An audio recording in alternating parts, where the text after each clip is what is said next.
Ընտրություններից անմիջապես հետո իշխանությունը որոշեց, որ թանկացնի ակցիզային հարկը։ Արդյունքում ծխախոտը, ալկոհոլը եւ վառելիքը թանկանում են, սպասելի էր։ Այո, էլի է թանկանալու։ Ու սպասում էինք դա։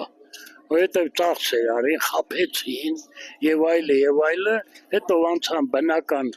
սպասարկման թանկացումներն է բնական պետք է լինեն։ Անխուսափելի է դա։ Էլի ոնց ենք ապրելու,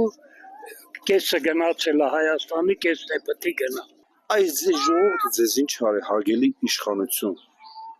Արա հենց արեք ձեզ էլ լավերն է, ժողովրդուն էլ լավերն է, էլի։ Մենք այս հողի վից ես ենքոմ չեմ գնալու։ Ես այս իմ հայոց հողի վից ենքոմ չեմ գնալու։ Ուզմա թուրքը գա, ով ուզմա գա, ես կպայքարեմ իմ պայքարը։ Բայց ենքոմ չեմ գնալու։ Ինչքան ուզում է իրանք վատ թարասնեն, ընտրությունը անցավ, ակցիզային հարկը եղի բարձացավ, կարաս ասես։ Այ ընտրություններից անմիջապես հետո ակցիզային հարկը թանկացավ եւ դրանով Գիտեմ, ակցիզային հարկը դա ձև է, դա էս պետական պարտքեր են բոլորը, ուշ քեշու,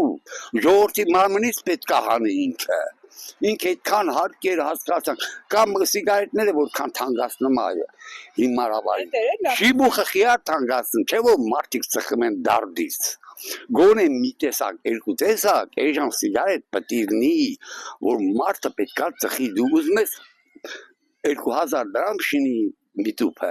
մարդը դարդից է ծխում, օրը գալու է, որ ասենք համաշխարհային բանկը կամ Եվրազիստի բանկերը ասելու նախբեր ջան, դու մենք քեզ տվել ենք այսքան տարով, այսքան տոկոսով բան, ինքը գիտես ինձ դեպի կոպիտ բիզնես ան, 2%-ով համաշխարհային բանկից մի տոկոսով վերցնում է, ժողովրդի վզին դրան 16-20%։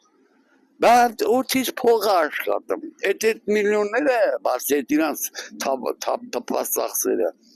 որ ոնց ուզում են գնում են, ոնց ուզում են ապրում են, ինչ ուզում են անում են, դա այդպես ետ չի երկարի, բայց մարդիկ պրոստը մեղք են, ժողովուրդը հոգնել է, զզվել է ավելի ճիշտ,